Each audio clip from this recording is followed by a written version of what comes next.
이제 우리 마태복음 228번째 시간입니다. 228번째 시간.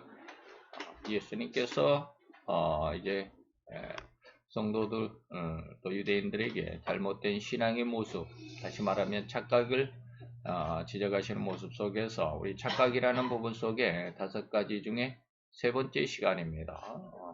그래서 종교적인, 그리고 정치적인, 그리고 오늘 3번째 경제적인 착각, 그리고 이제 인간적인 착각이나, 그리고 계속해서 이제 또 과학적인 착각까지 알아보겠습니다. 오늘 마태 11장, 18절, 19절 같이 봉독하도록 하겠습니다. 요한이 와서 먹지도 않고 마시지도 아니하며 저희가 말하기를 귀신이 들렸다 하더니 인자가 와서 먹고 마심에 말하기를 보라 먹기를 탐하고 포도주를 즐기는 사람이요 세리와 죄인의 친구로다 하니 지혜는 그 행할 일로 인하여 옳다함을 얻느니라. 아멘. 오늘 이 말씀 속에서 사람들이 얼마나 자기 멋대로 이 말이죠. 제 멋대로 우리가 흔히 말하죠. 제 멋대로 이렇게 저렇게 생각하는지를 생각해 볼 수 있는 그런 시간들 5시간 중에 오늘 3번째 시간입니다. 그래서 예수님께서 우리 인간들의 모습이 그 오감이라고 그러죠. 인간에게는 오감이 있다. 뭐 눈으로 보는 시각, 코로 맡는 후각, 입으로 맞는 미각, 귀로 듣는 청각, 그리고 피부로 손끝으로 만드는 촉각, 이렇게 해서 오감각이 있는데 이 오감각을 가지고 인간들은 3가지의 감각을 하게 되죠. 무감각하거나 잘못된 감각, 착각이라고 그러죠. 착각하거나 그 다음에 정확히 깨닫는 정각을 하거나 있죠. 그래서 오늘 우리 2번째 착각 속에서 착각을 5 분야 면을 들춰보겠다라고 그랬는데 오늘은 경제적인 착각, 황금 만능주의적인 이러한 사상, 이러한 삶을 살아가는 오늘날의 모습을 한번 들여다보도록 할 것입니다. 자, 둘째 착각을 말하는 중에 오늘 이 시간에는 경제적인 착각의 삶을 한번 살펴보도록 할 것입니다. 인간이 생명을 연장하고 유지하는 데 가장 필수적인 조건 3가지가 있습니다. 그것을 우리는 뭐라고 그래요? 의식주라고 그럽니다. 의식주. 의식주가 뭘까요? 입는 옷, 그 다음에 먹는 음식, 그 다음에 우리가 살아가는 주거지. 그래서 음식과 옷과 그리고 집이 필요하다라고 하는 것이죠. 곧 입는 문제와 먹는 문제와 살아가는 주거 공간의 문제가 바로 그것입니다. 그런데 이런 3대의 필수 조건을 해결하기 위한 강력한 수고와 노력이 들어야만 하는데 그러한 수고와 노력의 대가가 바로 경제적인 내용입니다. 경제적인 내용이죠. 의식주를 해결하려면 경제적인, 다시 말하면 돈이 있어야 하겠더라 이 말입니다. 이렇게 인간에게 있어 가장 중요하다고 할 수 있는 근거가 돈이고 이 돈으로 인해 인간의 생명을 살릴 수도 있는 가장 선한 수단이 되기도 하거니와 또 도구가 될 수도 있는데 이것을 우리가 부정할 수가 없죠. 그래서 돈은 일만하게 뿌리다라고 해가지고 돈을 외면하는 것 물론 좋죠. 돈에 뭐 옛날 뭐 우리나라에 뭐 누가 최영 장군이 그랬다고 그러나요? 돈을 보기를 돌같이 하라 뭐 그랬다고 그러는데 과연 그렇게 할 수 있었으면 좋겠어요. 그러나 돈이 없으면 안 된다라는 거. 그래서 사람을 살리는 수단이고 도구가 될 수 있다라고 하는 거 분명히 우리는 인식할 수 있어야 됩니다. 그런데 이렇게 귀한 돈을 타락한 인간은 전혀 자기 야망을 채우기 위한 수단으로 전락시켰다. 그래서 돈이 일만하게 악이다. 일만하게 근원, 뿌리다. 라고 이렇게 말하는 것이죠. 그래서 디모데전서 6장 9절로 10절에 보니까 부자가 되려고 하는 자들은 시험과 올무와 여러 가지 어리석고 해로운 정욕에 떨어지나니 곧 사람으로 침륜이 뭐예요? 깊이 물속에 빠져서 보이지도 않게 가라앉아 버리는 것을 침륜이라고 그럽니다. 물에 잠기는 걸 침수라고 그러죠.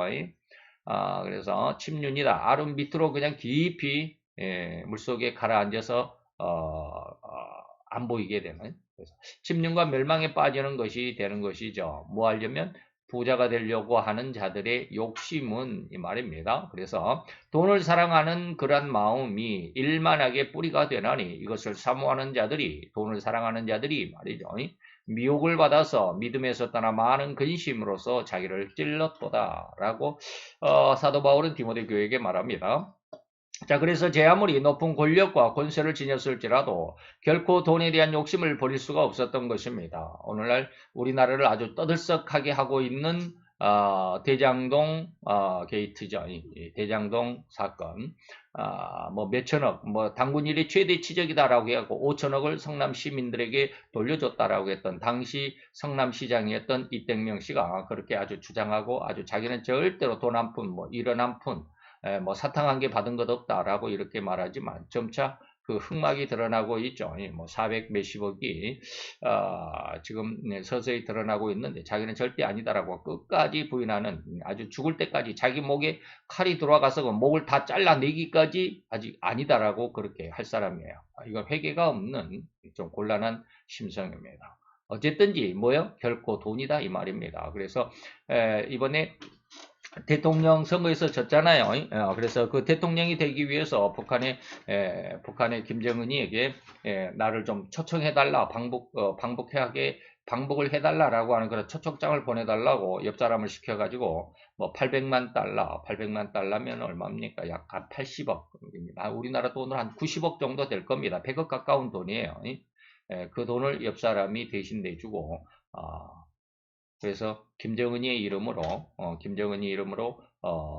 친히 좀 초청장을 좀 보내달라고 하려다가 이번에 어떤 일이 있어서 800만 달러 거의 100억에 가까운 돈을 보냈는데 무슨 일이 터졌어요? 코로나가 터지고 말았습니다. 3년 전에. 예.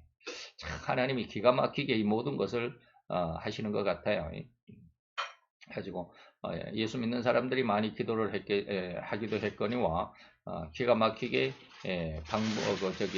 방북을 해달라고 하는 초청장을 보내기 직전에 돈만 주고 초청장을 받지도 못하고 코로나로 인해서 전 세계가 그냥 문을 꽁꽁 걸어 잠그고 말았죠. 뭐예요? 전부 돈에 대한 욕심이죠. 돈에 대한 욕심입니다. 인류 역사상 그 어떤 권력가가 돈에 대해 청렴하고 무관심했던 왕이 있었던가 찾아보세요. 결코 찾을 수 없을 것입니다. 이러한 돈에 대한 욕심과 야망이 더욱 극성을 부리는 시대가 되었습니다. 어느 시대보다도 더 극성이다. 어느 시대나 돈으로 인해서 부패하지 않는 시대가 없었지만 이 마지막 시대는 더욱 극성을 부리는 시대, 우리가 이것을 황금 만능주의 시대다라고 이렇게 칭하기도 합니다. 온 백성을 가장 아름다운 삶으로, 가장 행복한 삶으로 인도하겠다라고 선언한 공산주의의 사상, 모두가 공히, 공공이, 너나 나나 할 것 없이 다 똑같이 말이죠. 공평하게 생산하고 공평하게 나누자 해서 공산입니다. 공산주의. 그 이름은 굉장히 좋죠. 공산주의 사상. 그래서 모든 백성이 똑같이 먹고 살아야 한다라는 목표 아래 어떤 사람은 부자도 없고 가난한 사람도 없고라고 그러죠. 그래서 어저께 잠깐 인터넷에서 그랬던가요? 세상에 부자는 없어야 한다라고 주장하는 미국의 남자 한 분, 여자 한 분 있다고 그래요. 좀 잘 좀 들어볼 거. 그냥 지나가는 동영상을 한 번씩 이렇게 씩 들어봤는데 뭐라고 그래? 남자는 나이가 많으신 분인데 어마어마하게 부자입니다. 세계적인 부자입니다. 그런데 그 사람은 부자는 세금을 많이 내야 된다라고 이렇게 엄청나게 주장하면서 부자는 세상에 없어야 된다라고 그렇게 주장한대요.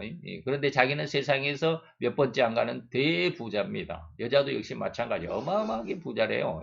뭐 가수인지 뭐 모델인지 뭐 잘 모르겠는데 그러면서 자기는 그렇게 돈이 많아가지고 부유하게 치장을 하면서도 세상에 부자는 없어야 된다라고 이렇게 말하는 기가 막히죠. 그래서 모든 백성이 똑같이 먹고 살아야 한다라는 이런 목표를 제시를 하지만 자기만 예외다 이 말이에요. 그래서 부자들에게 고액의 세금을 부과해서 이거를 이번에 이제 민땡당에서 황금세다라고 이런 걸 주장을 하기도 하는데 참 곤란하죠. 뭐 저는 경제에 대해서 잘 모르기 때문에 어쨌는지는 뭐 참 지내봐야 알겠지만 그래서 고액의 세금, 부자들에게는 고액의 세금을 부과해서 뜯어내서 이 말이죠. 뜯어내서 못 사는 사람들에게 나눠주면 된다. 그래서 지난 문땡인 정권 때 우리나라에서 세계적인 기업이 있었죠. S그룹에, S그룹이. 근데 어느 날 S그룹을, 서울을 지나가다 보니까 그 S그룹 본사를 지나가게 됐던 것 같아요. 근데 그 앞에 난리법석이요. 그냥 뭐 프랜카드 걸어놓고, 뭐 깃발 들고, 그래서, S그룹을 해체하라, 뭐 하라, 뭐 난리법석이에요. 그래서 세계적으로 잘 사는 그런 기업을 해체를 시켜가지고 못 사는 사람들을 나눠주자. 뭐 우리나라 사람은 뭐가 돼요? 우리나라 자체는 특징이 없잖아요. 예. 그 S그룹이 세계적인 지금 그래도 유명세를 가지고 있고 그만한 힘을 우리 국력이 되는 그런 이름을 어떻게든지 드러내는 그런 상황인데 만약에 그 S그룹이 없어진다면 어떻게 우리나라 쫄딱 망하는 거야. 물론 S그룹 하나 없어진다고 해서 우리나라가 쫄딱 망하는 건 아니고요. 그런 어떤 부자 재벌 기업들을 하나하나 다 쳐내고 그들의 돈을 다 뺏어가지고 그러면 가난한 사람들에게 나눠주느냐? 절대로 나눠주지 않습니다. 중국이 지금 그러죠. 중국이 어마어마한 대부자가 하나 있었습니다. 마윈이라고 하는 사람. 그 사람이 알리바바라고 하는 인터넷 뭡니까 이렇게 인터넷 중개하고 파는 우리나라 옥션이나 뭐 쿠팡이나 이런 것 같은 세계적인 그런 매체 이걸 뭐라고 그래야 되는지 자세히 잘 모르겠어요. 그걸 운영하면서 세계적인 부자였어요. 그런데 이번에 지금 시진핑이가 굉장히 못마땅했죠. 자기 편이 아니니까. 그래서 세금을 어마어마하게 때렸습니다. 그래서 마인이라고 하는 사람이 그 회장 자리를 내려놓고 지금 흔적도 없이 어디로 지금 시골로 내려갔는지 어느 다른 나라로 갔는지 지금 그 알리바바가 완전히 망해버렸죠. 그렇게 되는 거예요. 그래서 잘 사는 사람 것을 돈을 뜯어내서 못 사는 사람들에게 나눠주면 된다? 그렇지 않습니다. 그러면 그 세계적인 많은 돈, 마인의 돈이 그러면 중국 백성들에게 다 공평하게 나눠 가졌을까? 아니에요. 일부만 가져요. 일부 몇 사람만. 이런 식의 경제관념이 오히려 온 국민을 가장 가난함으로 평준화해버리는 북한과 같은 나라들이 속출하고 있음을 결코 부인할 수 없을 것입니다. 그렇게 백성들에게 흰 쌀밥과 쇠고기국을 먹여줄 것이라고 장담했던 김땡성, 북한의 제1대 왕이죠. 김땡성이조차도 이를 이루지 못하고 그 아들 김땡일 그리고 그 손자 지금 현재 김땡은이에 이어서 3대 대를 물려 권력을 이어줬을지라도 결코 이것을 이뤄낼 수가 없습니다. 오히려 뭐 흰 쌀밥에 쇠고기국을 먹여주는 것이 아니라 한 해에 1년에 뭐 300만, 400만씩 굶어 죽어가는 그런 나라가 돼버렸잖아요. 오히려 그들은 자기들만의 배만 불리는 그리고 또한 흰 쌀밥을 먹어야만 했던 백성들은 전혀 먹지 못해서 한 해에 굶어 죽는 사람의 수만 3, 400만에 이른다는 뉴스를 달고 있지 않는가 이 말입니다. 그러면서도 지금 중국에서 열차가 뭐 수입품 열차가 지금은 그냥 완전히 국제적으로 북한에 제재를 하고 있기 때문에 물자가 들어가질 않습니다. 그런데 이제 미수를 해가는 거죠. 중국에서 이제 조금씩 도와주는데 거기에 이제 뭐 엄청난 것들이 이제 들어오는 엄청난다고 그래도 뭐 온 국민들에게 다 나눠줄 수 있는 건 아니고요. 조그마한 것이겠죠. 그러면 그 기차가 뭐 10칸짜리가 들어온다. 그러면 거기에 보통 5칸 정도는 김땡은이가 살아야 하는 집을 짓는 무슨 뭐 인테리어 자재 같은 것이나 술이나 또 뭐 고급 시계 같은 거, 고급 양복 같은 거 이런 것들만 실려 있고 백성들에게 나눠줄 것은 없다고 그러잖아요. 이게 바로 공산주의입니다. 그래서 그 백성을 굶어 죽어갈지라도 결코 독재자 자기의 돈 주머니만큼은 쥐어야만 했던 상황이 바로 독재 공산국가의 주머니의 상황이며 돈에 대한 욕심임을 들여다볼 수 있다는 것이죠. 물론 공산주의나 독재자들의 흉악함은 아닙니다. 자유주의를 선양하는 자들도 또한 여전히 돈에 대한 욕심과 욕망이 없을 수가 없다라는 것이죠. 그러면 뭐 공산주의만 그러냐, 민주주의는 안 그러냐? 안 그러죠. 지금 제가 방금 말씀드렸던 우리나라에도 지금 그렇습니다. 우리나라 전직 대통령들까지도 돈으로 혀를 찰 수밖에 없는 그런 상황에서 권좌에서 물러나서도 죽어서도 좋은 소문 하나 남기지 못한 자들도 상당수 있죠. 그런데 이러한 돈에 대한 잘못된, 아니 죄악된 심성들이 어찌 이런 권력을 탐한 자들에게만 국한되겠는가 이 말이죠. 세상 모든 사람이 이 돈의 노예가 되어 있음을 부인할 수가 없을 것입니다. 이러한 상황, 그러한 시대에 이러한 심성들의 상태를 우리는 그런 심성들의 생태가 황금 만능주의 시대다, 황금 만능의 시대다라고 우리는 부르고 있습니다. 그래서 마지막 시대에는 돈을 사랑하는 그 심성, 아까 디모데전서에 이야기했던 것처럼 하나님 사랑하기보다 자신을 더 사랑하고 그리고 돈을 더 사랑하는 그런 시대가 되어버렸습니다. 그래서 이러한 인간이 돈의 노예가 되어버린 시대, 황금 만능의 시대를 비유하여 성경은 하나님은 바울의 입을 통해서 일침 놓기를 맞이 않으셨습니다. 그래서 디모데전서 6장 9절로 10절, 아까 우리가 본문으로 말씀드렸던 그런 내용이죠. 돈을 사랑함이 일만하게 뿌리다 라고 하는 것이죠. 이러한 심성들, 이러한 시대를 경제적인 착각으로 살아가는 시대다. 그리고 그러한 인간, 경제적인 착각 속에 있는 인간이다 라고 저는 이제 들여다보고 있는 것입니다. 돈이 있으면 무엇이든지 다 할 수 있다고 생각합니다. 그래서 돈을 축적하고자 안달납니다. 이른바 돈 세탁을 해서라도 많은 돈을 소유하고자 합니다.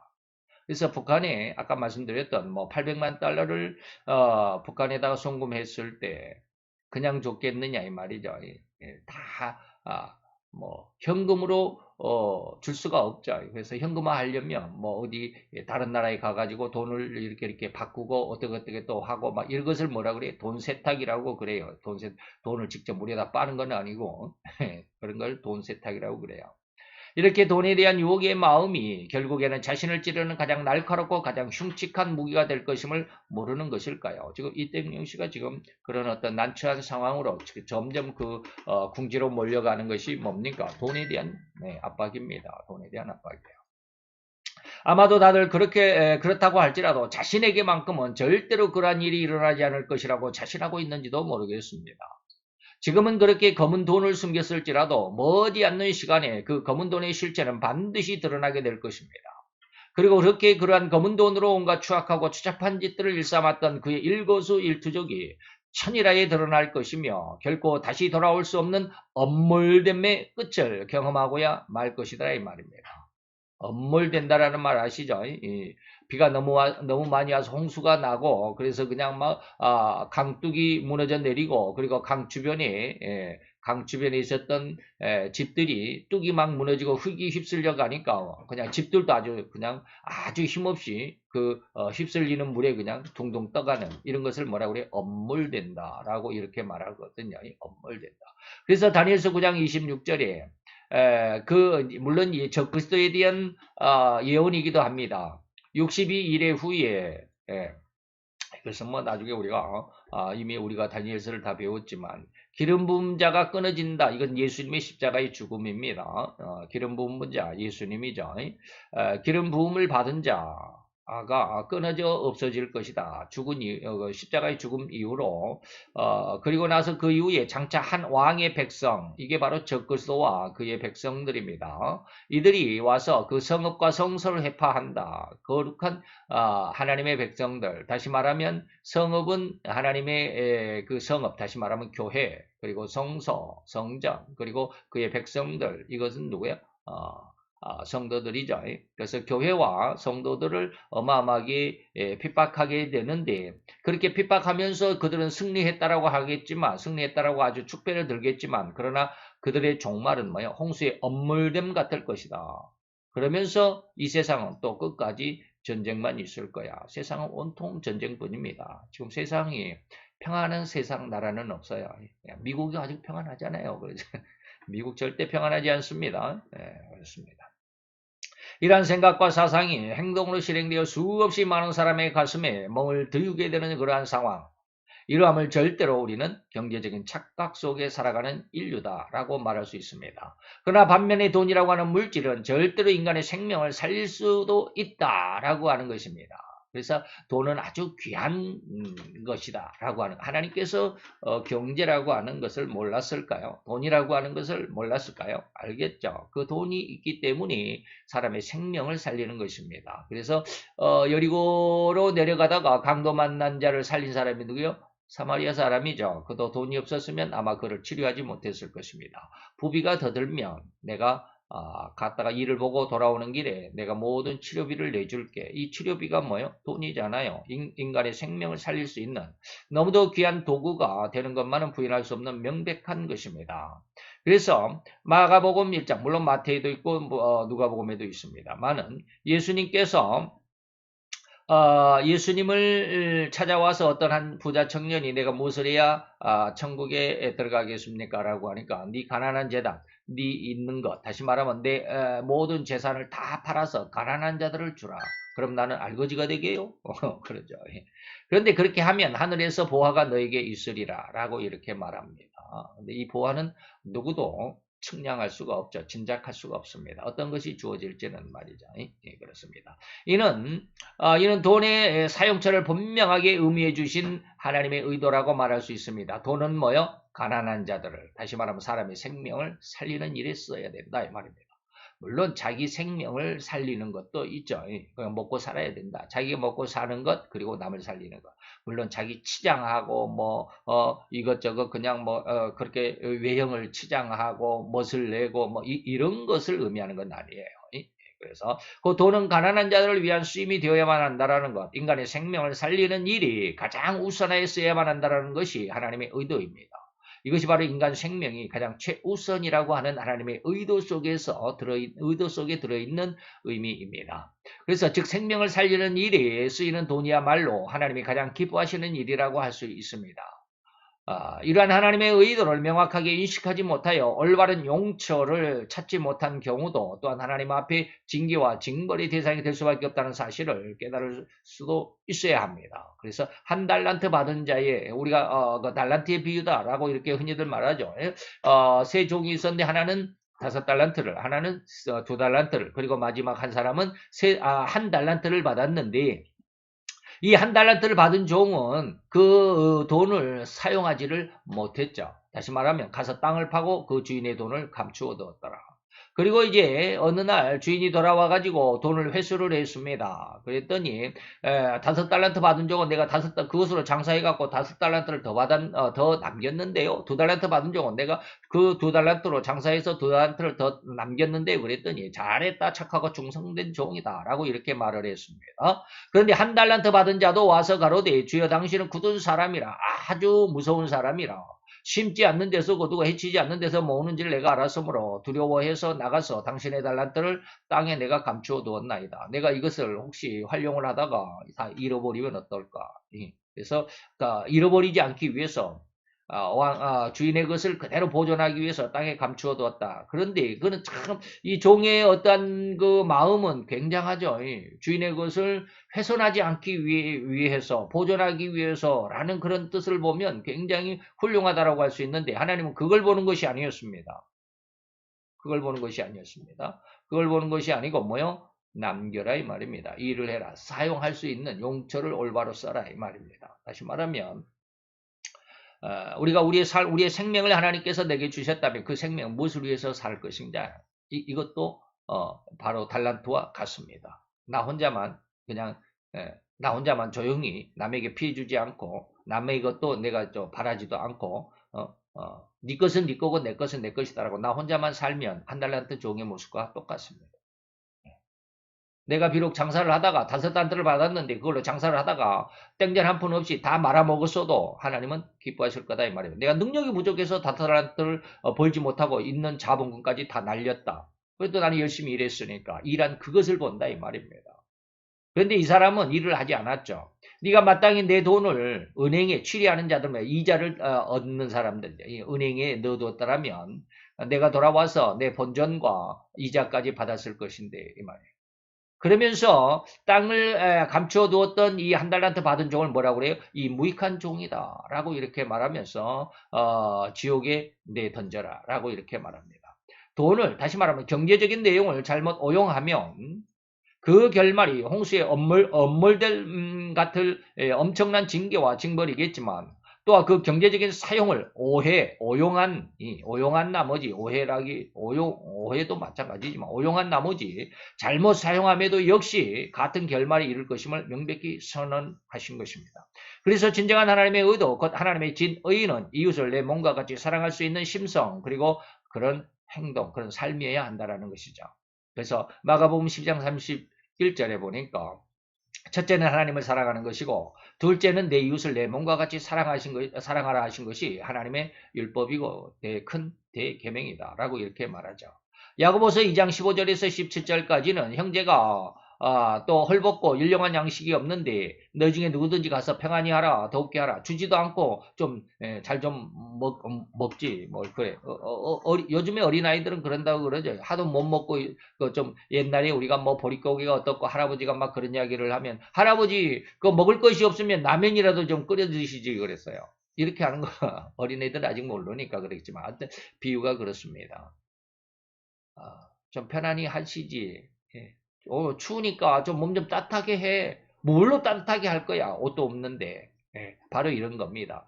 그리고 말만 하고 그 몸에 쓸 것을 주지 아니하면 무슨 유익이 있겠느냐.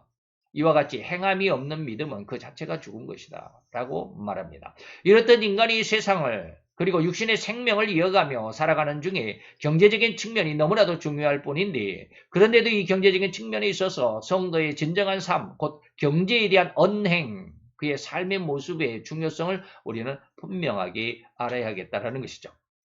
잘못된 경제관, 그래서 돈을 벌어서 내가 더 큰 집을 짓고 내가 더 좋은 차를 사고 좋은 것을 먹고 뭐 그러는 것. 자기만 위해서 살아가는 것. 내 자녀들만, 내 가족들만 위해서 살아가는 이러한 경제적인 잘못된 경제관, 이런 경제적인 착각으로 말미암아 우리는 돈만 많이 벌려고 하는 이러한 의식 속에 살아가는 것이 거의 100%입니다. 인류의 거의 100%가 이렇게 살아갑니다. 이러한 식의 삶이나 신앙 행태는 절대로 우리는 그쳐야만 한다. 거기서 멈춰야만 한다라는 것입니다. 그래서 이 경제적인 측면을 여러분들이 잘 한번 기도를 많이 하셔야 돼요. 제가 이렇게 오늘 이러한 내용들의 그 기록들을 원고로 작성할 수 있었던 것은 하나님께서 몇 차례에 이러한 내용들을 은혜로 주셨기 때문에 그렇습니다. 그래서 성경에서 그 말씀이 참 의심스러웠어요. 너희가 불의한 재물로 친구를 사겨라. 불의한 재물로 친구를 도대체 뭐 불의한 재물로 도둑질 해가지고 친구를 사귈 거야? 그러지 않아요. 그 내용이 바로 이런 내용입니다. 불의한 재물은 뭐예요? 세상 재물입니다. 근데 그러한 세상적인 재물로 잘못 사용하는 것이 아니라 우리 이렇게 인간의 생명을 살리는 귀한 용처, 사용처를 발견하게 되고 그리고 그 안에 사용이 된다면 하나님은 기뻐하실 것이다. 이런 의미가 되는 것입니다. 그래서 경제적인 어떤 그런 착각이 인간의 모습, 황금 만능의 시대, 이런 시대에 휩쓸리지 않기를 바라면서 축원해 드리며 이제 기도하도록 하겠습니다. 기도합니다. 할렐루야 주님, 오늘도 여호와의 귀한 사랑과 그 크신 은혜와 은총 가운데 있어 오늘 인간이 세상을 살아가면서 가장 아름답고 귀한 삶의 기준이 우리는 돈에 있다라고 아버지가 그렇게 착각하며 살아가고 있지 않습니까? 더 많은 돈을 벌어야 인간답게 살 것이고 더 많은 돈이 있어야 행복하게 살 것이고 더 많은 돈을 모으고 얻어야만 우리는 성공한 삶이라고 생각하며 그렇게 열심히 이른 새벽부터 밤늦게까지 돈 벌기에 혈안이 되어 있는 그런 삶이 아니다이까. 그러나 하나님 오늘 우리는 이러한 모든 돈 다 팔아서 가난한 자들에게 나눠주고 내게 나오면 하나님이 하늘에서 너에게 큰 상을 내릴 것이라고. 우리는 그 상이 무엇인지 알지 못하지만 진실로 세상을 이기는 세상의 돈을 이기고 권세를 이기고 세상의 모든 인기와 영합하는 모든 내용들을 이기는 귀한 신앙의 승리의 은혜의 역사 또 하나님의 성령의 능력의 역사가 있음을 믿고 감사를 드리나이다. 이제 우리로 인하여 세상을 이기며 오로지 하나님의 뜻 안에서만 주의 영광을 위하여 일하며 주의 영광을 위하여 살아가는 귀한 하나님의 아들로 귀한 딸로서의 삶이 되게 하여 주시옵소서. 성장하여 성숙한 신앙에 그래서 하나님의 선이 온전히 기뻐하실 만큼 아름답고 귀한 신앙의 열매로 하나님 앞에 나타나기를 원하는 모든 하나님의 백성들 그리고 그 길로 인도하여 주옵시기를 원하옵고 예수 그리스도의 이름으로 감사와 기도드려 싸움나이다. 아멘.